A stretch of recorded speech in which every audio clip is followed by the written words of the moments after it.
Assalamualaikum warahmatullahi wabarakatuh. Dan kali ini saya akan menceritakan sebuah kisah tentang Islamnya Ratu Balqis dan sejarah hancurnya negeri Sabah. Al-Quran mengabadikan ungkapan Ratu Sabah atau Ratu Balqis yang akhirnya beriman dan mengakui kebesaran Allah Subhanahu wa Ta'ala. Setelah mendapati megahnya istana Nabi Sulaiman, ungkapan Ratu Sabah terdapat pada surat An-Naml ayat 44 yang artinya, "Masuklah ke dalam istana, maka tatkala dia melihat lantai istana itu dikiranya kolam air yang besar dan disingkirkannya kedua betisnya. Berkatalah Sulaiman, sesungguhnya dia adalah istana licin yang terbuat dari kaca." Berkatalah Bilqis, "Ya Tuhanku, sesungguhnya aku telah berbuat zolim terhadap diriku dan aku berserah diri bersama Sulaiman kepada Allah, Tuhan semesta alam." Kala itu, negeri Sabah terkenal sebagai negeri yang kaya dengan potensi alamnya. Negeri itu dipimpin oleh seorang ratu. Banyak riwayat menyebutkan bahwa nama ratunya adalah Balqis atau disebut Ratu Sabah. Dia memiliki kekuasaan yang sangat luas. Ratu Sabah adalah seorang wanita yang cantik, cerdas, dan mendapatkan kepercayaan yang tinggi dari rakyatnya.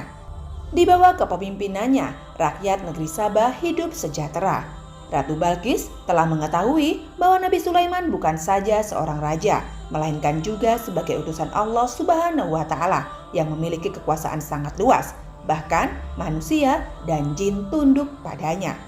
Setelah Ratu Sabah mendapatkan surat dari Nabi Sulaiman yang dibawa oleh burung hudhud yang isinya adalah sebuah seruan dari Nabi Sulaiman agar Ratu Sabah tidak sombong dan agar menjadi seorang muslim. Sebagaimana yang terdapat pada Al-Quran surat An-Nur ayat 30-31. Ratu Balqis pun mengadakan pertemuan dengan para penasehat dan pembesar di kerajaannya. Ratu Sabah meminta pertimbangan kepada para pembesarnya berkaitan dengan sifat kerajaan pada seruan Nabi Sulaiman. Hal tersebut menunjukkan bahwa Ratu Balqis adalah pemimpin yang memiliki kecerdasan diplomatis dan demokratis, sehingga tetap meminta pendapat orang-orang di sekitarnya sebelum beliau mengambil keputusan. Kemudian dalam pertemuan tersebut terdapat pembesar atau penasehat kerajaan yang menyarankan untuk melawan kerajaan Nabi Sulaiman. Tetapi Ratu Balqis menyadari bahwa kerajaan Nabi Sulaiman memiliki pasukan yang jauh lebih besar dan kuat. Ratu Balqis khawatir apabila melakukan perlawanan ke kerajaan Nabi Sulaiman akan mengalami kekalahan. Ungkapan ketakutan Ratu Balqis ini juga diabadikan dalam Al-Quran pada surat An-Naml ayat 34. Akhirnya Ratu Balqis memilih jalur negosiasi. Ratu Balqis mengirimkan utusannya ke kerajaan Nabi Sulaiman. Utusan Ratu Balqis ini membawakan hadiah bagi Nabi Sulaiman. Setelah utusan itu tiba di kerajaan Nabi Sulaiman merespon utusan Ratu Balqis yang membawa hadiah itu dengan mengatakan bahwa anugerah Allah yang diberikan kepadanya lebih baik daripada hadiah tersebut. Sebenarnya hadiah ini juga sebagai ujian dari Ratu Balqis kepada Nabi Sulaiman. Apakah Nabi Sulaiman itu benar-benar nabi atau hanya seorang raja yang haus harta? Ternyata Nabi Sulaiman tak silau dengan harta yang dihadiahkan oleh Ratu Balqis, karena karunia yang diberikan Allah kepada Nabi Sulaiman itu jauh lebih besar ketimbang manusia lainnya. Setelah itu, Nabi Sulaiman alaihissalam mengumpulkan para pembesarnya di kerajaannya dan bertanya tentang siapa yang mendapat memindahkan singgasana Ratu Sabah. Lalu jin Ifrit, yakni dari anggota jin yang paling tangguh, menyatakan bisa memindahkan singgasana kerajaan Sabah, bahkan sebelum Nabi Sulaiman berdiri dari singgasananya. Tapi kemudian ada seseorang yang memiliki ilmu dari Alkitab juga menyanggupinya, bahwa dia sanggup memindahkan singgasana Ratu Sabah sebelum Nabi Sulaiman berkedip. Orang tersebut bernama Asif bin Barkayah. Maka Asif bin Barkoya mendatangkan singgasana Ratu Sabah. Setelah singgasana itu ada di hadapan Nabi Sulaiman meminta untuk mengubah sedikit bentuknya. Karena Nabi Sulaiman bermaksud untuk menguji kecerdasan Ratu Balqis yang akan datang. Setibanya Ratu Balqis, maka Nabi Sulaiman menguji ketelitian Ratu Balqis dengan bertanya, apakah singgasana di negeri Saba seperti yang ada di hadapannya? Ratu Balkis pun mengakui bahwa singgasana tersebut seperti singgasananya yang ada di negeri Saba. Nabi Sulaiman pun kemudian meminta kepada Ratu Balkis memasuki singgasana tersebut. Ada riwayat yang mengatakan bahwa Nabi Sulaiman memerintahkan pasukannya untuk membangun istana dari permata kaca seperti air putih di bawah lantai kaca yang sangat jernih tersebut. Bahkan dapat terlihat air dan ikan-ikan. Nabi Sulaiman melakukan ini agar Ratu Balkis memiliki rasa hormat terhadapnya, agar mengukuhkan bahwa Nabi Sulaiman adalah seorang utusan Allah. Ketika Ratu Balkis melihat lantai, dia mengira itu adalah air. Ratu Balkis pun mengangkat pakaiannya sehingga tersingkap kakinya. Nabi Sulaiman pun menjelaskan bahwa itu adalah kaca yang melapisi. Setelah itu, Ratu Balkis takjub dan beriman. Ratu Balkis kemudian lalu menunjukkan ketauhidannya dan mengakui kenabian Nabi Sulaiman. Allah Subhanahu wa taala berfirman dalam surat Saba ayat 15-17. Sesungguhnya bagi kamu, sahabat, ada tanda-tanda kekuasaan Allah di tempat kediaman mereka, yaitu 2 buah kebun di sebelah kanan dan sebelah kiri. Kepada mereka dikatakan, makanlah olehmu dari rizki yang dianugerahkan Robmu, dan bersyukurlah kamu kepadanya. Negerimu adalah negeri yang baik, dan Robmu adalah Rob yang maha pengampun. Tetapi mereka berpaling, maka kami datangkan kepada mereka banjir yang besar, dan kami ganti kedua kebun mereka dengan 2 kebun yang ditumbuhi pohon-pohon yang berbuah pahit, pohon asal dan sedikit dari pohon sider. Demikianlah kami memberikan balasan kepada mereka karena kekafiran mereka, dan kami tidak menjatuhkan azab yang demikian itu, melainkan hanya kepada orang-orang yang kafir. Setelah Allah Subhanahu wa taala menyebutkan nikmat yang diberikan kepada keluarga Nabi Daud alaihissalam, bentuk syukur mereka kepada Allah Subhanahu wa taala dan pengabaran bahwa hanya sedikit di antara hambanya yang bersyukur kepadanya atas nikmat yang telah diberikan oleh Allah Subhanahu wa taala. Kisah anak keturunan Saba ini adalah salah satu bentuk nikmat dan kasih sayang yang diberikan Allah Subhanahu wa taala kepada manusia. Allah Subhanahu wa taala pun menceritakan kabar-kabar kaum yang dibinasakan dan diazab kepada orang-orang yang tinggal berdekatan dengan bangsa Arab. Meski menyaksikan langsung peninggalan-peninggalan serta saling menceritakan kabar kehancuran kaum tersebut dengan tujuan mereka akan lebih membenarkan apa yang disampaikan oleh Nabi Muhammad SAW dan dapat menerima peringatan dari beliau. Sahabat, mari kita bahas tentang sejarah negeri Saba. Saba adalah suatu kabilah yang terkenal di negeri Yaman. Nama lengkap Saba adalah Saba bin Yasjub bin Yurakatan. Tempat tinggal mereka berada di suatu daerah yang disebut Ma'arif. Allah Subhanahu wa taala telah memberi kepada mereka nikmat yang sangat besar, tetapi mereka tidak mensyukuri nikmat tersebut, sehingga Allah Subhanahu wa taala menurunkan azab dan mencabut nikmatnya. Dan itu adalah balasan yang setimpal untuk orang-orang kafir. Dalam hadis Tirmizi nomor 3146 dijelaskan bahwa Rasulullah SAW pernah ditanya oleh seorang laki-laki tentang siapakah sahabat itu. Lelaki tersebut bertanya, "Ya Rasulullah, kabarkanlah kepadaku tentang Saba. Apakah Saba itu? Apakah dia itu nama suatu tempat atau nama wanita?" "Wahai Rasulullah, apa Saba itu? Negeri kah atau seorang wanita?" Beliau pun menjawab, "Bukan negeri ataupun seorang wanita, tetapi sahabat adalah seorang laki-laki yang melahirkan 10 anak berbangsa Arab. 6 diantaranya mereka menuju ke arah kanan, yakni Yaman, sedangkan 4 lainnya menuju ke arah kiri. Mereka yang berjalan ke arah kiri adalah Leken, Jusam, Gozam, dan Amilah. Sedangkan yang menghadap Berkah adalah Azad, Azari, Himyar, dan Anmar." Seseorang bertanya, "Siapa itu Anmar?" Beliau menjawab, "Dia adalah orang-orang yang di antara Kozan dan Bajilah." Hadis ini diriwayatkan dari Ibnu Abbas dari Nabi Muhammad SAW. Abu Aisyah berkata, hadis ini hasan dan qorib. Berdasarkan literatur sejarah Saba juga dikenal dengan nama Abdul Syamsi, yang artinya penyembah matahari. Ke-10 orang anak Saba tersebut sekarang dikenal sebagai nama-nama kabilah.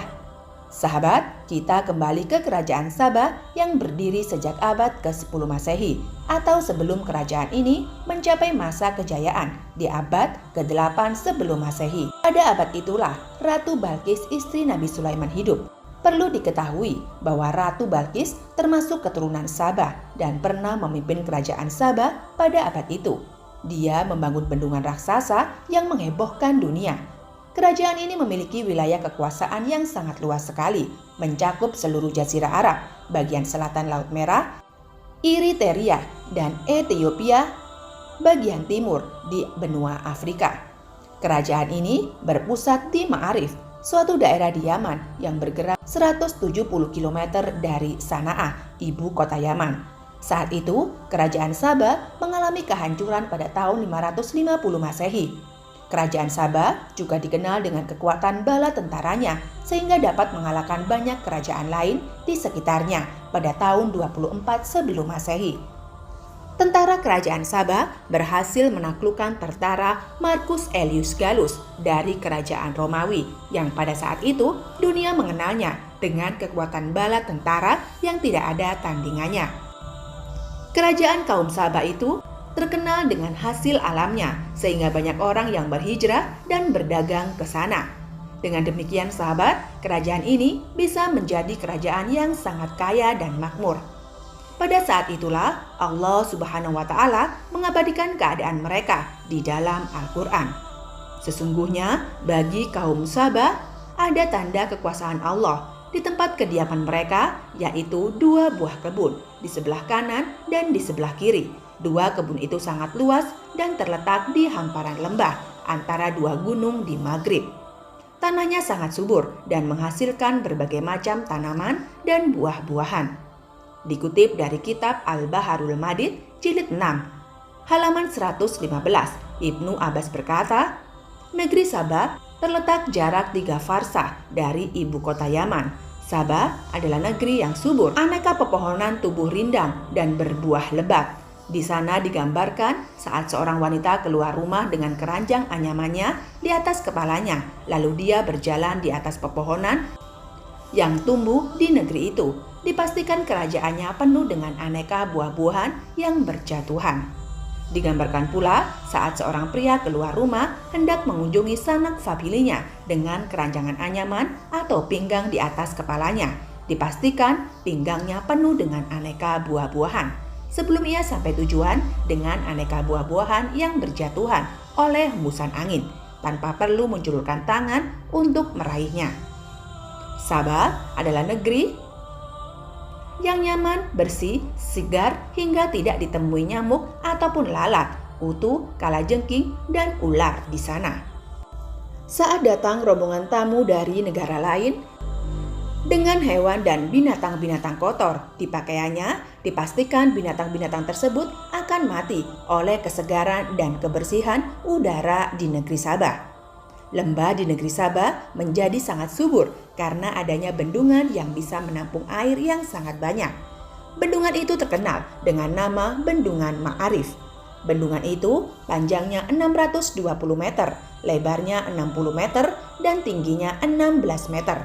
Bendungan yang sangat menakjubkan ini didirikan pada abad ke-7 atau ke-8 sebelum Masehi. Disebutkan di beberapa catatan sejarah bahwa yang membangun adalah Raja Sabah bin Yazizu. Adapun di beberapa buku tafsir disebutkan bahwa yang membangunnya adalah Ratu Balkis karena terjadi pertikaian sebelumnya di kaumnya dapat pemanfaatan air lembah tersebut sehingga mereka saling membunuh untuk merebutnya.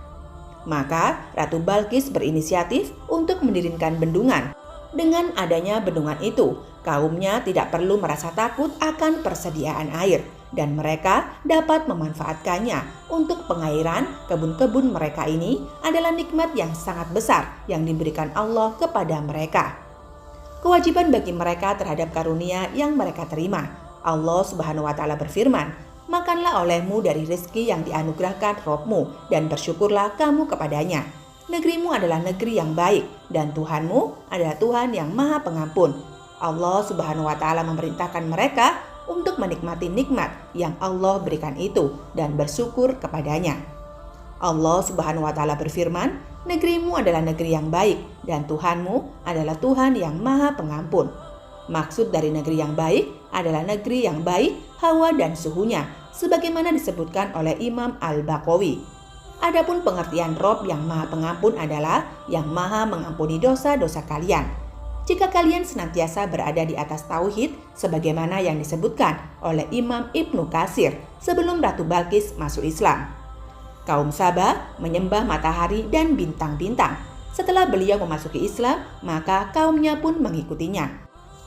Sampai kurun waktu tertentu, kaum Saba dalam keadaan bertauhid kepada Allah Subhanahu wa Ta'ala, hingga akhirnya kembalilah mereka ke agama nenek moyang mereka.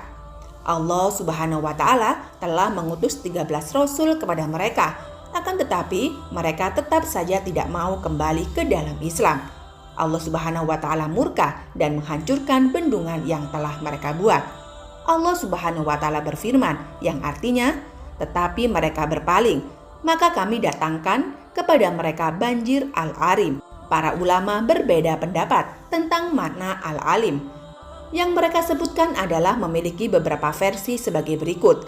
Ada yang menyebutkan bahwa Al-Arim itu adalah bendungan, ada yang mengatakan adalah air yang ditampung di bendungan. Versi lain mengatakan Al-Arim adalah air yang sangat besar, sebagian beranggapan itu adalah nama lembah, dan ada yang mengatakan Al-Arim adalah tikus yang menghancurkan bendungan. Dan yang terakhir mengatakan Al-Arim itu sebagai nama banjir yang menjadi penyebab hancurnya bendungan Ma'arif. Adalah Allah Subhanahu wa Ta'ala menghancurkan bendungan itu di hampir seluruh literatur. Tafsir disebutkan bahwa disebabkan kehancuran bendungan adalah adanya seekor tikus besar, lebih besar daripada kucing. Tikus-tikus itu diutus oleh Allah Subhanahu wa Ta'ala untuk melubangi bendungan itu. Ada sebab lain yang disebutkan oleh Imam Ibnu Asyur rahimahullah, yaitu pertama, dikarenakan terjadinya perang saudara di antara mereka, sehingga tidak sempat memperbaiki kerusakan yang terjadi di bendungan itu. Dan yang kedua, dikarenakan ulah musuh-musuh kaum Saba pada saat itu, yang dengan sengaja menghancurkan bendungan itu. Mana yang benar dari sebab-sebab yang disebutkan, hanya Allah lah yang tahu. Tetapi yang jelas, Allah Subhanahu wa Ta'ala yang menghancurkan bendungan tersebut. Subhanallah. Itulah kisah yang bisa saya sampaikan. Semoga kisah ini bermanfaat dan bisa menjadi pembelajaran bagi kita semua. Terima kasih sudah menonton video ini sampai akhir. Nantikan video-video selanjutnya hanya di channel ini. Saya undur diri. Terima kasih. Wassalamualaikum warahmatullahi wabarakatuh.